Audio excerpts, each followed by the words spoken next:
Hi, everyone. My name is Dayna Neff. I'm the new Executive Director of the Montcalm Economic Alliance, and we're going to talk more about that right after this. Welcome to the Discover Montcalm podcast, where we are going to look at the communities, the businesses, the attractions, and the people that make up Montcalm County. Here is your podcast host, Dwayne Weed. Welcome to this edition of the Discover Montcalm podcast. My name's Dwayne, your host and producer, and you're probably tired of hearing that every single week, but that's who I am. Thank you for tuning in, and I have a guest with me today that does a lot in the economic world of making sure that things grow within our county, and I don't just mean crops, I mean business and industry and towns, and we'll go back and forth. Dayna, thank you so much for coming in today. Thank you for having me. This is so exciting. And this is new. You've been on the job for a short amount of time. We don't have to say how long. But let's go back a little bit. Could you give me kind of a little Reader's Digest version of your journey leading up to the director of the Montcalm Economic Alliance? Sure. I'm a local gal. I grew up in Belding. Wasn't born here, born up north, but we moved here when I was 2. And so I've had a bedroom in this community for 50 plus years. Yeah. And I own the house I grew up in Belding. Oh, that's sweet. And I've kept owning it, even with jobs that have taken me other places. It's just been important to me to have these roots here in this area. I love where I live. Okay. And so growing up in Belding, I had great role models doing what I have ended up doing. And that's so weird to look back at yourself as a child and realize those influences and then to come back home and that they're still a part of your life. And it's very exciting. So went to Central Michigan out of college and got an exercise science degree, and commercial fitness was my goal. My first job was in Montcalm County with Al and Gloria Guilfoyle at the club.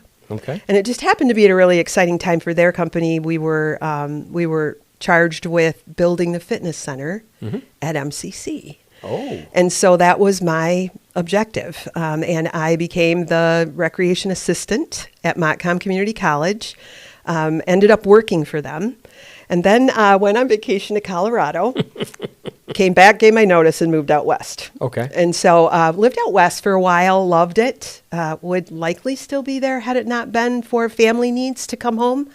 My mom passed away unexpectedly, so I came back home and started my career here again. Right. And ended up in the Grand Rapids landscape. So I was a commuter for about 25 years. Okay.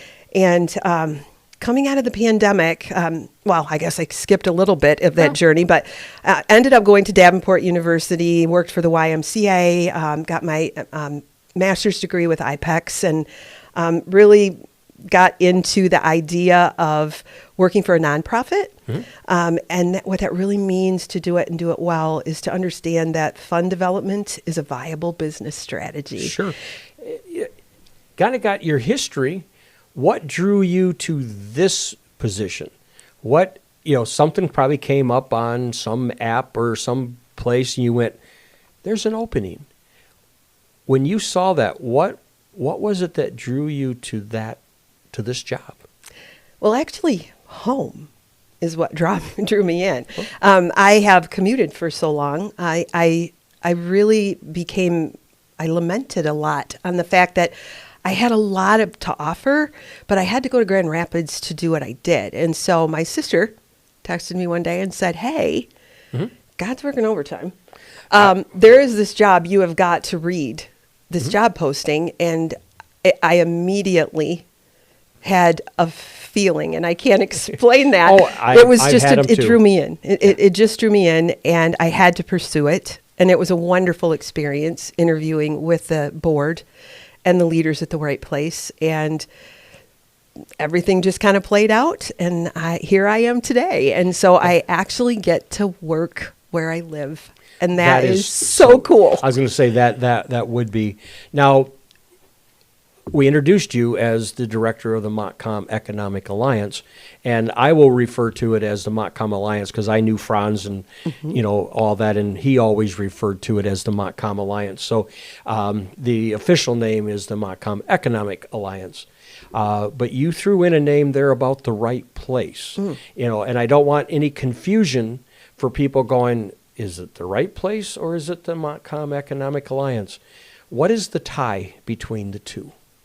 Well, I'm actually an employee of the Right Place, which is the second largest economic development organization in the state, only second to the state. Right.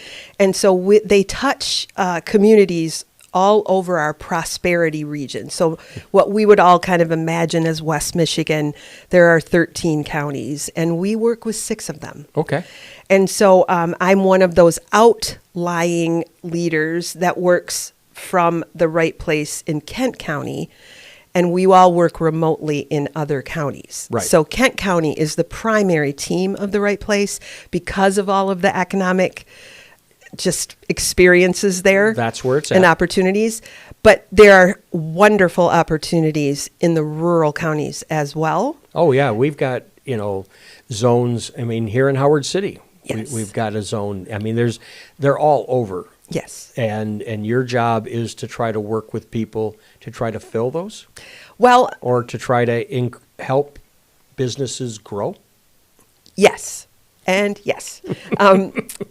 This job, because if you imagine the Right Place model, the Kent County team has a team for all the different elements. Sure. People, place, and prosperity is how we break it down. And so we cover all of those buckets if we're in the remote county situation. So, but there are 6 of us, and we all have a different kind of structure and experience. And so Montcalm is very unique. And I am lucky to be the one to be here leading economic opportunity here in Montcalm County. Speaking of that, can you give us some examples of where the Alliance has touched our county as far as things that, maybe even somebody before you through the Alliance? What are some of the things that you do that the rest of us can go, oh, that's what you do? You know what I'm saying? Yeah, oh, yes. Okay. Yes, I do. And that's a regular question that's asked. What exactly do you do? It is kind of big, so it's really hard to put into a simplified answer. But in terms of other, what have we been involved with in the past? Really kind of acting as a connection to... someone actually referred to it as kind of economic matchmaking. And I kind of like that term in the sense that we all kind of have a desire or a need. And in this case, it's a business desire or a need. And we sit down and we say, who could I connect with to ask more about this? Okay. And I like to imagine that the MEA could be on the top of that list of, I really should just connect with the MEA and see if they have any connections for me. And not to jump in, when she refers to the MEA, she's talking about Montcalm Economic Alliance. Yes. So it's the MEA. Yes. I just want to make sure that, there's probably other MEAs all over the place, but in this case, we are talking about the Montcalm Economic Alliance. Yes. So didn't mean to interrupt, but I wanted to make sure that we touched on that because we had talked a little bit about that off camera before we came on. So when you said that, I went, here's my point to make sure that we are on task. So you are making, with the word partnership with other organizations and other businesses to help them, do they come to you to help an area grow? What are some of the things that your partnerships I don't even know if that's the right word. I like to think of partnerships because I'm a firm believer in collective impact, meaning each of us as entities, as humans, or our businesses, have its own kind of personal or identifiable energy. And we want to take that energy, and everybody wants to do good with their business, right? And so I'd like to think that the Montcalm Economic Alliance kind of helps to coordinate that energy and get us pointing in the same direction. Because as an individual leader in my journey, what I've realized is we're just better together. Oh, no doubt. And if the pandemic taught us anything, I think that it's really to value how strong we are together. Yeah. So speaking of economic, you think economic is money. Mm-hmm. You know, it's bringing jobs, it's helping businesses expand. So are you, helping businesses connect with people to help them write grants? Do you guys write grants? How does the economic side of it come in to your job? Well, yes, about the grants. Okay. And that actually is a very good example. I just have recently helped one of the school districts in Montcalm County seek some grant support. Oh, cool. And they really didn't have experience with the process of writing a grant, and I do. Okay. And I also have a lot of tools in my fundraising toolbox Well. that I can share. And so we together collaborated and built a plan. We met with the Greenville Area Community Foundation. They are an amazing organization to work Yes. with. And their grants are so user-friendly compared to what we would go through at a state or federal level. So as local funders, we are so blessed to have this organization in our circle of care. And so they walked with us. We have since applied for that grant. That was a 2-week process. But I really kind of consulted in that process. I didn't write the grant. I really feel like that's for the owners of the grant to have the experience of. I am all about coaching and walking with people to have those experiences. So next time, maybe they can confidently do it on their own, or I can walk with them, but they don't need my help as much. So that's one experience. Another is just for city leaders, for municipality leaders that have properties that they're trying to maybe spotlight. Sure. We can assist with that. My upper right place team is connected so deeply in the business development realm Right. that I have a brain trust of leaders behind me, of economic development leaders that are seasoned and savvy in the space. And I've come to realize that's incredibly important.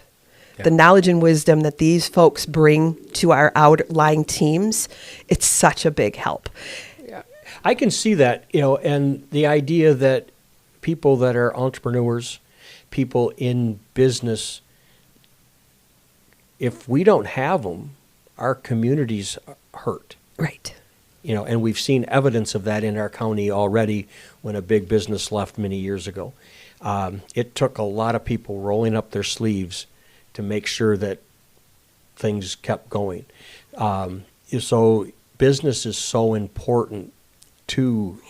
And it isn't just the ones that hire a lot of people. It's even the little mom and pa's keep their doors open, employ 1 or 2 people. It all contributes to the end goal of a better community. Are you also involved in, and I think you said it a little bit, education? Yes. Can you talk a little bit how the Montcalm Alliance helps municipalities, businesses with education? Well, education is key to workforce development. In fact, for example, adult ed programs, a lot of people probably don't realize this, are actually funded by LEO and not the Department of Education. Oh. And so the state also agrees that the education pathway is extremely important in how we connect the people in our circle of care to the jobs that are available and the housing that's available. And so the connection part of this, if I could give you one word, what does the Montcalm Economic Alliance really do? We're the great connector. Okay. And so we take those outlying ideas, those concepts of how does education relate to economic development, and we help people understand that. And so if one piece is missing, we need to make sure that we help step in and help to fill that need and make sure that bridge is complete. So all of the emerging leaders in our circle of care have an opportunity to garner the education that they desire. There is a solid movement towards getting back into the trades. We are so blessed in this county to have Montcalm Community College, Yes. who has been focused on this from the very beginning. They have never left. Right. They have only invested and doubled down, right? And so we are so blessed to have that energy here. And the college, I believe, is the heart of our county. And so that's kind of how I would connect with them. Sure. Another example would be of what we've helped with in the past. The person who had my role before me, Jacob, he was a part of helping the college connect with the construction agency that is actually building the dorms. Right. And so he was a part of that selection process. He made sure they had good choices. This ended up being a wonderful choice for them, Construction Simplified.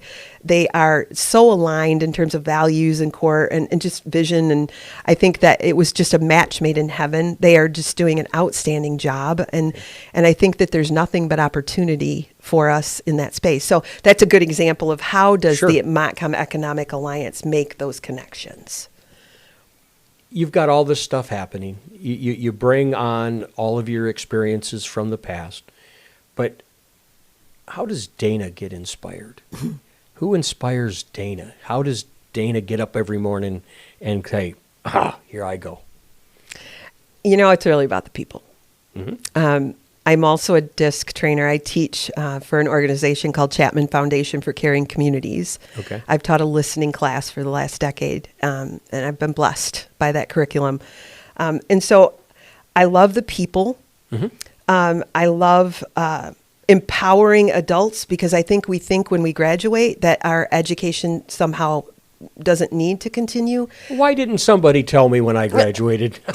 So, yeah. I say that with Because very you- sarcastically. But you are a learner. You're a constant student, and now you're giving back. And I think that, hearing your story and how you've reconnected to that emerging leader, that's really my passion, is the emerging leaders, the next generation of leaders. And this has always been. This is something I've carried with me throughout my career. I've always had what I called pups on my team. I loved hiring high schoolers. Yeah. I love to empower kids. I think they are so much more capable than we give them credit for. I see it in my classroom Exactly. as they start to get it. Where it sits right now, what does the future, the let's go immediate future for the Montcalm Alliance look like? Now that you're here and you've had a chance to look at things, how does the future look? Well, I have followed the lead of our new president at Montcalm Community College, who began his journey with 90 days of listening.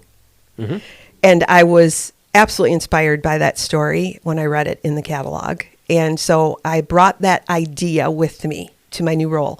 So I have been I've met with close to 150 people since I've been here just to hear their stories and to learn more about their organization and to ask them one critical question.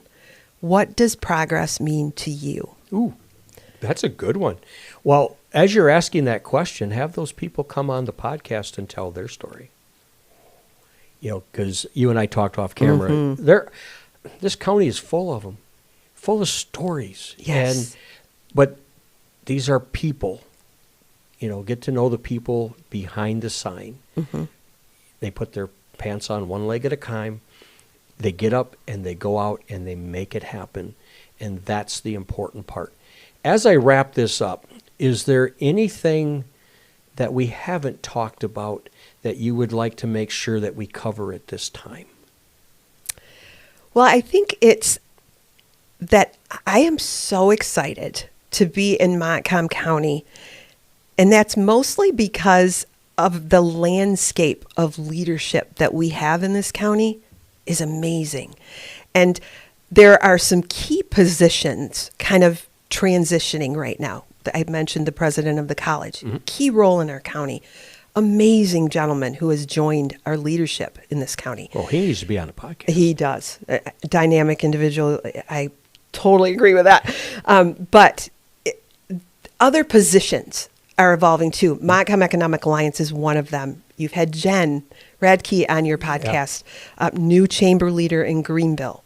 Yeah, we've had the chamber leaders here in Howard City. Yes. It's not just one area. No. It's all over the place. It really, really is. And I love that. Part of what has driven me through my whole career, and I don't know, destiny has just made this a part of who I am, but I like to build things from scratch. And I think what I would like everyone to know is the MEA has been reimagining for about the last 6 months, and I'm a part of that process. Okay. Now it has become my mantle to share. And I will be taking it out to the county and to our neighboring companies and businesses and partners like the college. And I'll be making those connections. But the reimagination process has really evolved us to, I believe, to a point of really kind of digging in and saying, okay, let's first stop now on this side of how our worlds have changed and re-ask the question. Oh, sure. What does economic development mean to you? What does progress mean to you at this point in your business, at this point in your education pathway? And then hearing that story and then taking that reimagination time and putting it into a new model of delivery that aligns with our people, where they are, with what they need, and to deliver, to make those bridges and those connections to help the people in our circle of care, the businesses in our circle of care, move forward in whatever that forward movement means to them. Okay. On that note, how does somebody get in contact with you? Well, it's a really interesting concept that we're putting together. I'm a fully remote employee. And so my world is all in Montcalm County. I live in Belding, obviously, Ionia County. Right. So I drive into the county. I have spaces to light all over the county lined up, thanks to my incredible board. Yes. And I can go to Stanton, Howard City, Lakeview, Greenville. The college. I'm Carson City. We're working on that. And so it's such a great opportunity for me to actually work where I'm trying to make the connections. And I love that. So you got a website? We do. Okay. You can go to the Right Place website, rightplace.org. Okay. And on the side panel, you'll see the list of counties listed there as county partners. Yep. Click on Montcalm. Of course. And that is our website. And I'm sure if they have a question directed to you in particular, that information on how to get in touch with you directly will be right on that site. Yes. Well, Dayna, thank you so much for coming in and sharing. And I look forward to maybe in a year having you back, and let's talk about what has happened with all of these ideas that you have and how they have been moving along and some of the success stories. I think that that's important for people to know about. So thank you again for coming on and being a part of this. Thank you for having me. It's been wonderful. You're very welcome. You can catch Discover Montcalm on Instagram, Facebook, YouTube. You can go to discovermontcalmpodcast.com. Check out all the episodes. Catch the RSS feed. Put it in your favorite podcast browser. You can find us on Pandora, Apple, and iHeart. And like I say every week, if you have a story, my name's Dwayne. I'm the host and producer. 231-250-9624. Reach out. I'm here to tell your story. And on that note, remember to buy and shop locally. The Discover Montcalm podcast wants to thank West Michigan Technology and Design Solutions, WGLM 106.3 FM, DW Video, and Business Growth Engine. Thank you for your support.